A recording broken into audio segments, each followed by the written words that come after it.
Hello বন্ধুরা, কেমন আছো তোমরা সবাই? আশা করি অনেক অনেক ভালোই আছো। আর তোমাদের ভালোবাসায় আমিও অনেক ভালো আছি, কারণ তোমরা আমাকে যে পরিমাণে ভালোবাসা দিয়েছ এবং সাপোর্ট দিয়েছ তা আমি কোনোদিন ভুলতে পারবো না। তাই তোমাদেরকে মজা দেওয়ার জন্য আবারও একটি নতুন গল্প নিয়ে হাজির হলাম। গল্পটি শোনার মতো, আশা করি তোমাদের দাঁড়িয়ে যাবে এবং তোমরা হাতের কাজ করতে সবাই হেডফোন নিয়ে বসে যাও। যদি আমার গল্প শুনে মজা পাও তাহলে অবশ্যই আমার চ্যানেলটি সাবস্ক্রাইব করবে। তো চলো বন্ধুরা, আমরা কথা না বাড়িয়ে আসল গল্পে চলে যাই। আমার দিদি বিয়ের রাতে ঘর থেকে পালিয়ে গিয়েছিল। বাবা তার সব জিনিসপত্র উপরের ঘরে নিয়ে গিয়ে তালা বন্ধ করে দিয়েছিল আর বলেছিল যে এই ঘর কেউ যদি খোলে তাহলে আমার মৃত্যু মুখ দেখবে। তার এই কথা শুনে তখন সবাই ভয় পেয়ে গিয়েছিল আর অনেক বছর পর্যন্ত ওই ঘরের আশেপাশেও কেউ যেত না।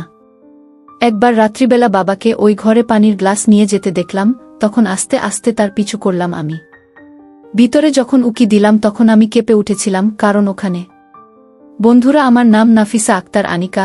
আমার দেশের বাড়ি খুলনা, তবে আমি রাজশাহীতে বাস করি। আমার জীবন অনেক অদ্ভুতভাবে পার হয়েছে, কেননা অন্যের করা ভুলের শাস্তি আমাকে পেতে হয়েছিল।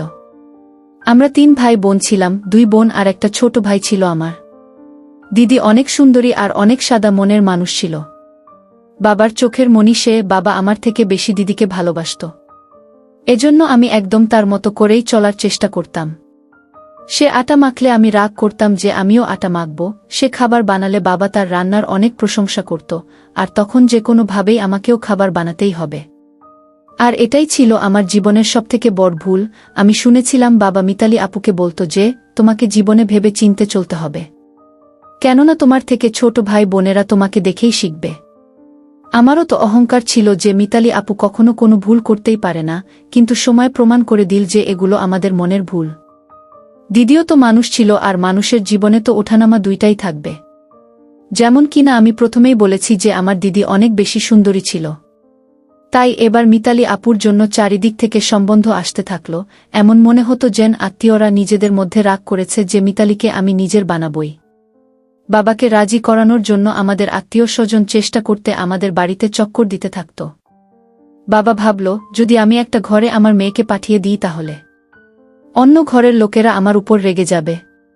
এজন্য বাবা সিদ্ধান্ত নিয়েছিল আপুর বিয়ে আমাদের আত্মীয় স্বজনের বাড়িতে না দিয়ে বাইরে কোথাও ঠিক করবে। তখন বাবা আন্দাজও করতে পারেনি যে সে কত বড় ভুল করতে চলেছে। বাবার বোঝা উচিত ছিল যে দিদির জীবনের এত বড় সিদ্ধান্ত নেওয়ার আগে তাকে নিজের কাছে বসিয়ে তার মনের কথা জানার চেষ্টা করা উচিত। তার মাথায় হাত রেখে একবার যদি জিজ্ঞাসা করে নিত যে বাবু, তুমিও কি নিজের ভবিষ্যতের জন্য কিছু ভেবেছ? যদি তোমার মনে কিছু থেকে থাকে তাহলে আমার সাথে শেয়ার করো। যদি আমার কাছে বলতে লজ্জা মনে হয় তাহলে নিজের মাকে বলো। কিন্তু সে এই ব্যাপারে বাড়ির কারোর সাথেই কথা বলে ইচ্ছে জানতে চায়নি। বাবা বাইরে থেকে কারোর সাথে কথা বলে সম্বন্ধ ঠিক করে দিল। একদিন বাবা বলল, আমি মিতালির সম্বন্ধ পাকা করে দিয়েছি। অনেক ভালো লোক ওরা, আমাদের মেয়েকে অনেক ভালো রাখবে। এই কথা শুনে মা তো অবাক হয়ে গেল। শুধু মা নয়, আমাদের উপরেও যেন আকাশ ভেঙে পড়ল।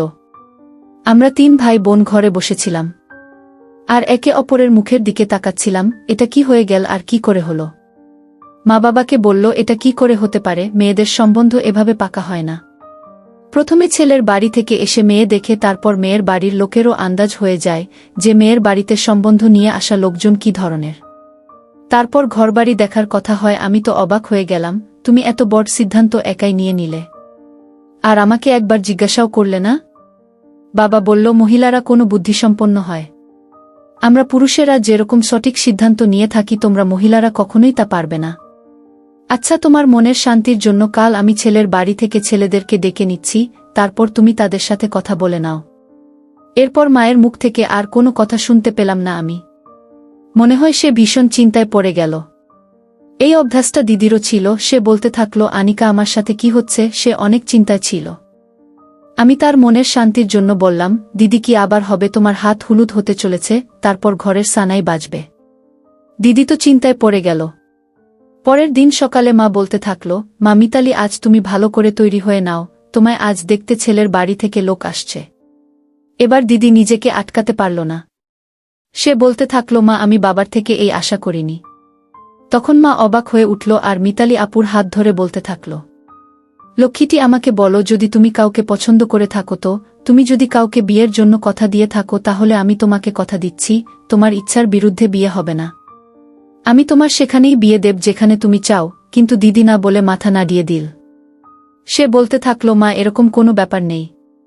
তাও আমার মনে অদ্ভুত খেয়াল আসছে, এমন মনে হচ্ছে যে এই বিয়ে আমার জন্য খুশি নিয়ে আসছে না, বরং আমার ভাগ্যের জন্য ধ্বংস নিয়ে আসছে। মা দিদির কথা শুনে অবাক হয়ে উঠল। এরকম বলার আগে একবারও ভাবলে না যে তোমার মায়ের হৃদয় দিয়ে কি যাবে? মা আপুকে ধরল, তারপর জামাই বাবুর বাড়ির লোকজন দিদিকে দেখতে আসল। এক বৃদ্ধা এসেছিলেন আর একটা সুন্দরী মেয়ে। তারা বলল, ছেলের মা কোমায় আছে, এজন্য ঠাকুমা আর বোন এসেছে। যখন মা মিতালি আপুকে নিজের সাথে নিয়ে আসলো, তখন ছেলের দাদি অনেক ভালোবেসে দেখল ওই মেয়েটারও আপুকে ভালো মনে হয়েছিল। সে তো এখন থেকেই আপুকে ভাবি বলা শুরু করে দিয়েছিল। আর সবার নজর বাঁচিয়ে ছেলের বোন আমার দিদির হাতে ছেলের ফটো ধরিয়ে দিল। ছেলেটার নাম রতন ছিল।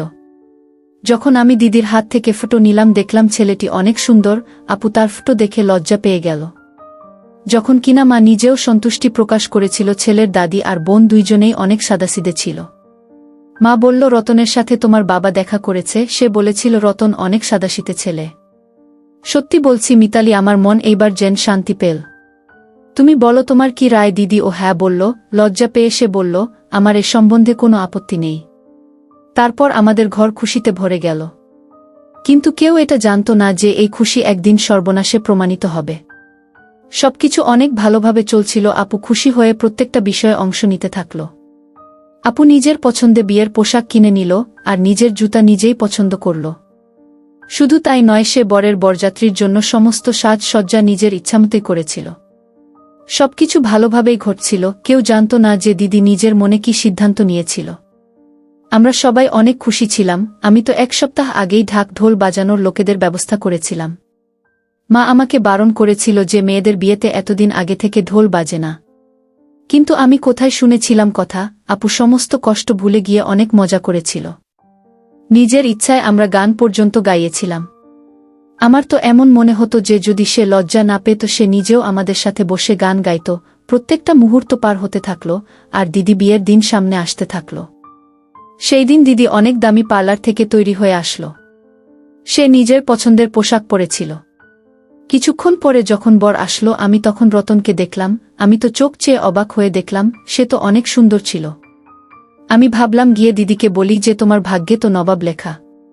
আমি তাড়াতাড়ি দৌড়ে ঘরে এলাম। তখন ওখানে আপু ছিল না। আমি অবাক হয়ে গেলাম যে এখনই তো আমি আপুকে এখানে ছেড়ে গিয়েছিলাম, তাহলে সে কোথায় চলে গেল?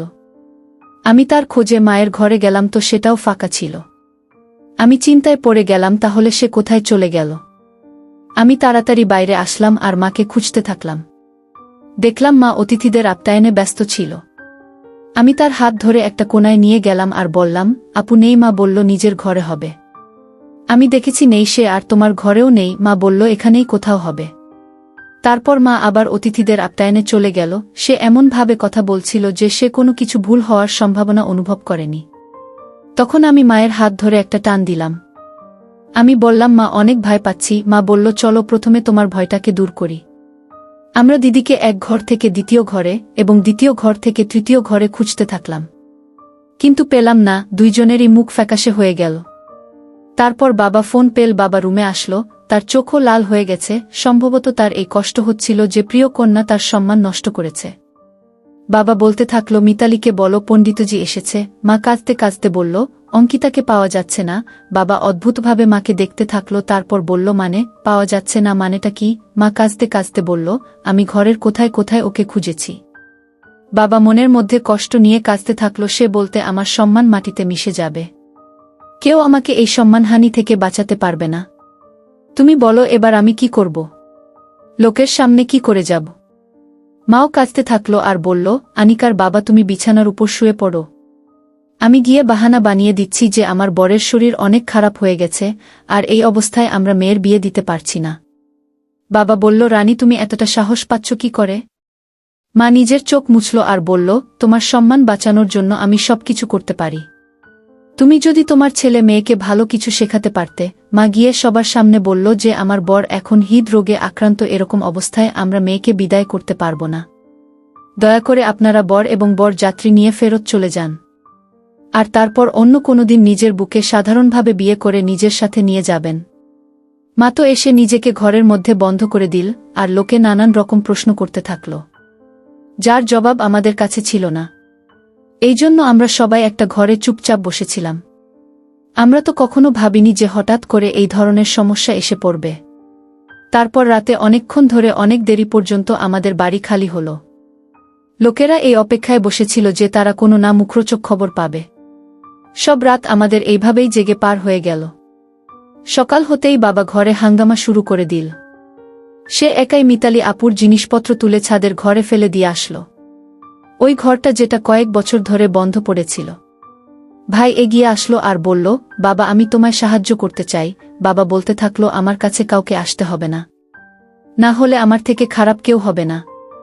মা বলতে থাকলো, তোমার শরীর খারাপ হয়ে যাচ্ছে, বাচ্চারা তোমার সাহায্য করে দেবে।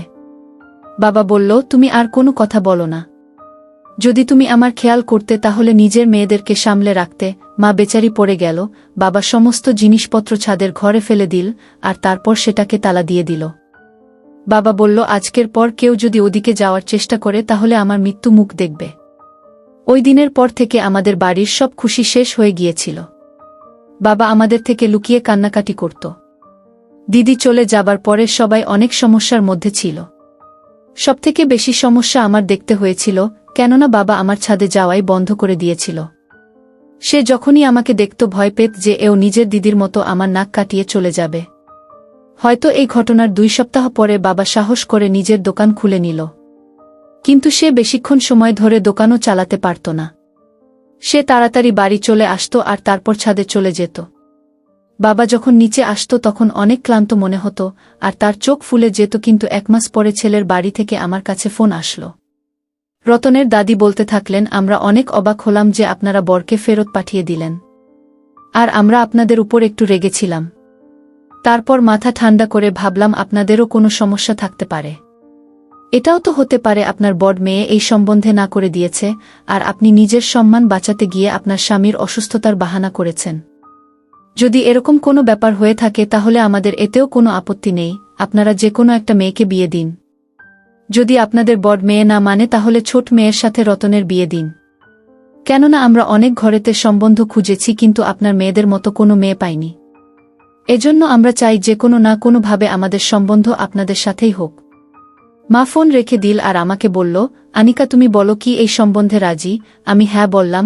মা দিদি চলে যাবার পর থেকে বাবা আমার বেঁচে থাকা মুশকিল করে দিয়েছে। সে আমাকে খারাপ চোখে দেখে। আমি তো এটাই চাই যে দিন থেকে রাত যেন না হয়, আর আমি এখান থেকে চিরজীবনের জন্য যেন চলে যাই, কখনো ফিরে না আসি। মা আমাকে ধরে কাঁদতে থাকল। সে বলল, সোনা ভাগ্যে তো এটাই লেখা ছিল, অন্য কৃতকর্মের শাস্তি আমরা পাচ্ছি। আমি চাই যে তোমার ভাগ্য যেন পরিবর্তন হয়ে যায়, কিন্তু আমি কি করব? আমি তো নিজেই বাধ্য। মা এমনভাবে ভেঙে পড়েছিল যে আমি তাকে সাহস দিতে থাকলাম। বললাম, মা তুমি রেগে যেও না, আল্লাহ সব ভালো করবেন। আমি নিজের ঘরে চলে গেলাম, কেননা বাবার ফিরে আসার সময় হয়ে গিয়েছিল। আজ আমার মন অদ্ভুতভাবে ঘাবড়াচ্ছিল, কেননা আমার ভাগ্য নির্ধারণ হতে চলেছে। ঘরের দরজা খোলার সাথে আমি এসে আমার ঘরের জানালায় বসলাম। বাবা বাড়িতে এসে হাত খালি দেখে রান্নাঘরে গেল। পাগলের মতো ঘুরে বেড়াচ্ছিল বাবা। আমি তাকে দেখে অবাক হয়ে গেলাম। তারপর কিছুক্ষণ পর রান্নাঘর থেকে ফিরে এলো হাতে 1 গ্লাস পানি নিয়ে। তার অনুমান সঠিক ছিল না, সে এদিক ওদিক তাকিয়েছিল, যেন কেউ কিছু চুরি করছে। যদিও এটা তেমন একটা বড় ব্যাপার ছিল না। একজন মানুষ তার বাড়ির রান্নাঘর থেকে 1 গ্লাস পানি নিতে পারে যতটা সে চায়। তারপর বাবা গ্লাসটা ধরে আস্তে সিঁড়িতে উঠতে থাকল এবং ছাদের দিকে চলে গেল। আজ আমার চোখ যা দেখল এটা অনেক সাধারণ ব্যাপার, কিন্তু আমি আমার বাবাকে সন্দেহ করতাম। তখন আমি এই নিয়ে চিন্তিত ছিলাম। বাবা আসার পর মা রুম থেকে বের হলো না।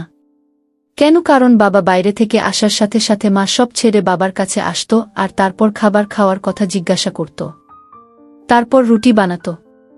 আমি গোপনে মায়ের ঘরে গিয়ে জানতে পারি সে ঘুমাচ্ছে। আধা ঘন্টা পর বাবা বারান্দা থেকে নেমে এলো। তার অবস্থা অদ্ভুত হতে থাকে। জীবনে প্রথমবার বাবাকে সন্দেহ করলাম আমি, কারণ এই মুহূর্তে আমার কাছে উত্তর ছিল না।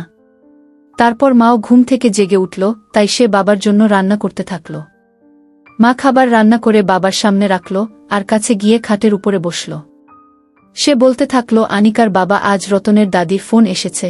বাবা তার মুখে খাবার সবে মাত্র তুলতে যাচ্ছিল, কিন্তু থেমে গেল এবং তার মুখ ফ্যাকাশে হয়ে গেল।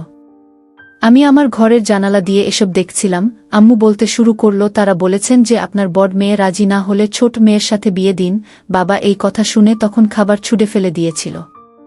সে রেগে উঠে দাঁড়িয়ে বলল, ওদেরকে বলো আমার মেয়ের ভাগ্য এখন এতটাও খারাপ না যে সে তোমাদের মতো মানুষের সাথে সম্বন্ধ করে।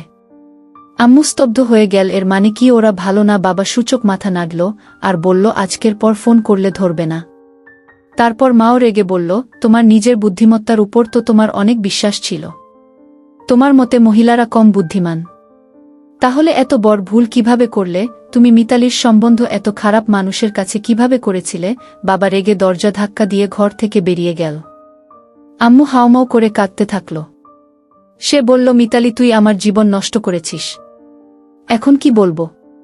আমিও অদ্ভুত চিন্তার মধ্যে দিয়ে যাচ্ছিলাম। এখন আমি সারাক্ষণ বাবার দিকে নজর রাখতে থাকলাম। সে অনেক অদ্ভুত হয়ে গিয়েছিল। মনে হতো না যে সে আমার বাবা। তাকে অনেক বিপজ্জনক মনে হতো আমার। কখনো এমনও হয় যে কোনো ব্যক্তির ক্রিয়াগুলি তাদের মুখ থেকে প্রতিফলিত হতে শুরু করে। বাবার কাজও তার মুখ থেকে দেখা যাচ্ছিল। চেহারা এমন হয়ে গিয়েছিল যে কেউ দেখলেই ভয় পায়। তাই তার কাছ থেকে আমি লুকিয়ে থাকতাম। সে যতক্ষণ ঘরে থাকত আমি আমার ঘর থেকে বের হতাম না। মা সারাক্ষণ নিজের কাজে ব্যস্ত থাকত। আর ভাই স্কুল থেকে টিউশনে যেত, তারপর টিউশন থেকে খেলতে যেত আর অনেক রাতে বাসায় ফিরত। মনে হচ্ছিল সেও যেন বাড়ির পরিবেশ থেকে দূরে থাকতে চায়। এখন আমি সবসময় বাবাকে ছাদে পানি নিয়ে যেতে দেখতাম। কেন সে পানির গ্লাসটা উপরে নিয়ে যেত, এই কথা ভেবে অনেক চিন্তা করতাম। এজন্য আমার ঘুম আসত না। আমি সারাদিন ধরে মিতালিকে মনে করতাম। মিতালি আপু আমার অনেক কাছের এবং ভালো বন্ধু ছিল। ও যদি এত বড় ভুল সিদ্ধান্ত না নিত তাহলে ভালো হতো। অনেক রাত হয়ে গিয়েছিল আর চারপাশ থেকে শিয়ালদের চিৎকারের আওয়াজ শোনা যাচ্ছিল।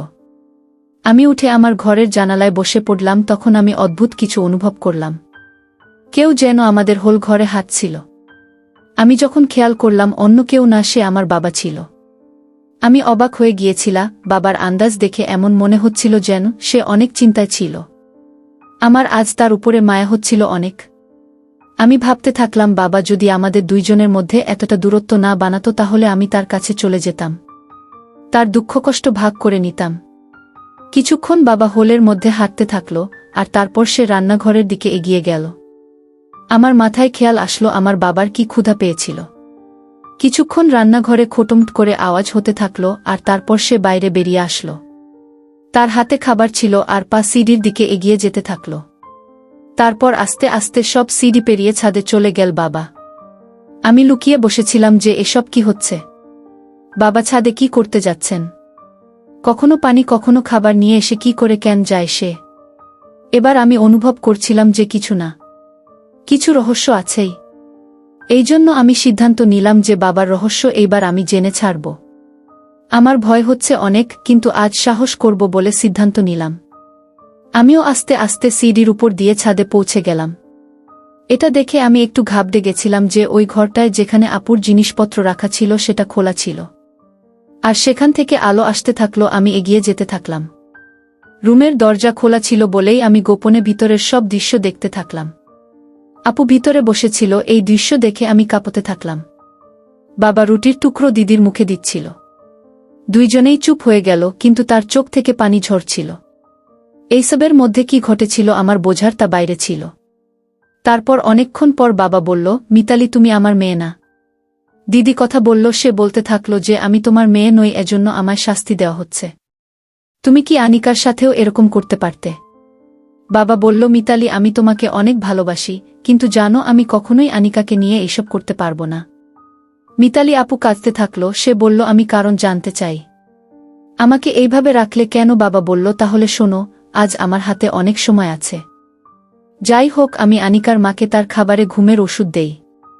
তাই সে সারাদিন এবং সারারাত ঘুমায়, কিন্তু এই আনিকার কারণে আমি কখনোই বারান্দায় বেশিক্ষণ থাকতে পারি না। কারণ আমি ভয় পাই যে সে আমাকে সন্দেহ করবে। কিন্তু আজ সবাই ঘুমাচ্ছে, সেজন্যই আজকে সব বলছি। আমরা দুই ভাই বোন ছিলাম। একজন আমি আর আমার বড় বোন। সে আমার থেকে 7 বছরের বড়, তাই তার আমার আগেই বিয়ে হয়েছিল। বোনের বিয়ের পর আমাদের বাড়িতে অনেক নীরবতা চেয়েছিল, তাই আমার বাবা মা সিদ্ধান্ত নিয়েছিলেন যে তারা আমাকে বিয়ে দেবেন। তিনি আমার জন্য লিমাকে পছন্দ করেছিলেন এবং আমাদের সম্পর্ক পাকা হয়েছিল। কিন্তু সেই দিনগুলোতে আমাদের উপর একটা বিপদ এসে পড়েছিল। কার অন্তত দিনে আমার বোন বিধবা হয়ে আমাদের বাড়িতে ফিরে এসেছিল। বোন একা ফিরে আসেননি, তার কোলে একটি 4 মাসের শিশুকন্যাও ছিল। বোন অনেক পাগলামি করত, না তার হুঁশ ছিল আর শিশুটির। আমার মায়েরও বয়স হয়েছিল, সে ছোট মেয়েটিকে সামলাতে পারেনি। এই জন্যই আমার মা আমাকে হুট করে বিয়ে দিয়ে দিলেন। বিয়ের রাতে মা সেই সন্তানকে আমার কোলে তুলে দিয়ে বললেন, এই শিশুটি তোমার। এবং লিমার মায়ের কথা শুনে অনেক মন খারাপ হয়ে গেল। কিন্তু সময়টা এমন ছিল যে অস্বীকার করার সাহস আমার ছিল না বলেই আমি মেয়েটিকে তুলে আমার ঘরে নিয়ে গেলাম এবং মেয়েটিকে আমার স্ত্রীর হাতে তুলে দিলাম। তুমি জানো সেই মেয়েটি কে ছিল? মিতালি। সেই মেয়েটি তুমি ছিলে। লিমা তোমার কাছের করে তারপর তোমার উপর এত ভালোবাসা বর্ষণ করল যে আমি ভুলে গিয়েছিলাম তুমি আমার মেয়ে নও, বোনের মেয়ে।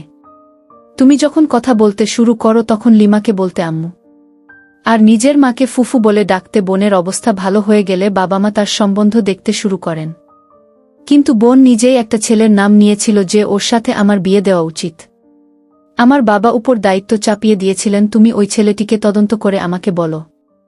আমি যখন জানতে পারি ছেলেটি প্রতারক বলে প্রমাণিত হয়েছিল, তাই বাবা বোনকে বলেছে আমি তোমাকে তার সাথে বিয়ে দেব না। আমাদের মনে হলো বোন সব বুঝতে পেরেছে, কিন্তু দিদি রাতে বাড়ি থেকে পালিয়ে গিয়েছিল। আমাদের উপর সমস্যা এসে পড়ল, কিভাবে এইসব ঘটল। বাবা এটা সহ্য করতে না পেরে পৃথিবী ছেড়ে চলে গেলেন এবং তুমি লিমার যত্ন পেয়েছিলে। তারপর আমার ঘরে একটি কন্যা এবং তারপর একটি পুত্র সন্তানের জন্ম হয়। কিন্তু এত বছর পার হয়ে গেলেও দিদির ভুলটা ভুলতে পারিনি আমি। তারপর সময় চলে গেল এবং আমি তোমাকে আমার সন্তানের চেয়ে বেশি ভালোবাসতে শুরু করলাম। কিন্তু মাঝে ভাবতাম তুমিও যদি তোমার মায়ের মতো চলে যেতে তাহলে আমার জীবনটা কঠিন হয়ে যেত। সেজন্য আমি তাড়াতাড়ি তোমার সম্বন্ধ খুঁজে বের করে তোমার বিয়ে ঠিক করে ফেললাম। ছেলেটির মা কমায় ছিলেন কিন্তু দাদি আর বোন উপস্থিত ছিলেন, তাই ভাবলাম বিয়েটা যত তাড়াতাড়ি হয় ততই ভালো। কিন্তু কি হলো জানো? যেদিন তোমার বিয়ের লোকজন এসেছিল ছেলে মা সুস্থ হয়ে তাতে যোগ দিতে আসেন। তুমি জানো তিনি কে? ছেলেটির মা ছিল আমার বোন, আর তোমার আসল মা মানে ওই ছেলে রতন তোমার ভাই ছিল। এইসব দেখে আমার অনেক মন খারাপ হলো। সেজন্যই আমি তোমাকে বলেছিলাম বারান্দায় এসে আমার কথা শোনো। তারপর আমি তোমাকে বারান্দার ঘরে তালা দিয়ে দিলাম। ভেবেছিলাম সকালের মধ্যে লিমাকে সত্যিটা বলবো, কিন্তু একদিন আমি তোমার মাকে বিয়ে করতে দেইনি। সে বাড়ি থেকে পালিয়ে গিয়েছিল। তাই ভাবলাম এখন তোমার বিয়েও হতে পারেনি, তাই তুমিও যদি বাড়ি থেকে পালিয়ে যাও, তাই আমি তোমাকে এখানে আটকে রেখেছি। কিন্তু ভেবো না যে আমার বোনের মেয়েকে এখানে আটকে রেখে আমি আমার সন্তানকে আদর করে চলেছি। যেদিন থেকে তুমি এখানে তালাবদ্ধ ছিলে সেই দিন থেকে আমি আনিকার সাথেও কথা বলা বন্ধ করেছি। তোমাকে এই বন্ধ ঘরে রেখেছি, তাই আনিকার সাথেও খুব কড়া ব্যবহার করি। সে বলতে থাকলো, বাবা আমি বাড়িতে থেকে পালিয়ে গেলেও তোমার সম্মান ধূলিসাৎ হয়ে যেত, আর আমাকে এখানে আটকে রেখেও তোমার সম্মান তুমি মাটিতে মিশিয়ে দিচ্ছ। লোকে নিশ্চয়ই বলাবলি করছে যে মিতালি নিশ্চয়ই বাড়ি থেকে পালিয়েছে, তাই তার বর বুকে না নিয়ে খালি হাতে ফিরে এসেছে। দুইজনের কথা বলতে বলতে সকাল হয়ে গেল। বাবা তাড়াতাড়ি উঠে বললেন, মিতালি আমাকে ক্ষমা করে দাও, আমি এখন চলে যাচ্ছি, হয়তো কারোর চোখ খুলে যাবে। আমি দ্রুত এগিয়ে গেলাম আর বললাম, না বাবা, আমি আমার আপুর উপর এমন অত্যাচার হতে দেব না। আর তার মায়ের ভুলের শাস্তি আমার আপু পাবে কেন? আল্লাহর আইন, তিনি সর্বদা প্রতিশ্রুতি দেন যে ব্যক্তি ভুল করেছে তাকে শাস্তি দেবে। তাহলে মানুষ হয়ে এসব কেন করলে? আমার কথা শুনে বাবা রেগে গেল, আর সে কারণেই দ্রুত নিচে নেমে গেল। আমি আপুর হাত ধরে নিচে নেমে এলাম। বাবা এতই লজ্জা পেয়েছিল যে সে অনেক ভোরে চলে গিয়েছিল এবং রাতে বাড়ি ফিরে আসে। আর বাবা কাঁদতে কাঁদতে আমাদের সবার কাছে ক্ষমা চাইতে থাকে। প্রথমে আপু বাবাকে ক্ষমা করে দিল, তারপর আমরা সবাই ক্ষমা করে দিলাম। সবকিছু ঠিক ছিল। বাবা দিদিকে অনুমতি দিয়েছিল এবং সে তার মায়ের সাথে দেখা করতে শুরু করেছিল। আর খুব শীঘ্রই সে ভালো জায়গায় বিয়ে করতে চলেছে। আমরা আশা করি কঠিন সময় পার হয়ে গেছে, ভবিষ্যতে শুধুই সুখ থাকবে। বন্ধুরা, আজকের ভিডিওটা এখানেই শেষ করলাম। অনেক কষ্ট করে ভিডিওটি আপনাদের জন্য বানিয়েছি। যদি ভিডিওটি আপনাদের ভালো লেগে থাকে তাহলে একটা লাইক করবেন এবং চ্যানেলটি অবশ্যই সাবস্ক্রাইব করবেন। এই আশা ব্যক্ত রেখে আপনাদের কাছ থেকে বিদায় নিচ্ছি আমি। দেখা হবে আগামীকালের নতুন কোনো ভিডিওতে। সে পর্যন্ত সবাই ভালো থাকুন, সুস্থ থাকুন। ধন্যবাদ।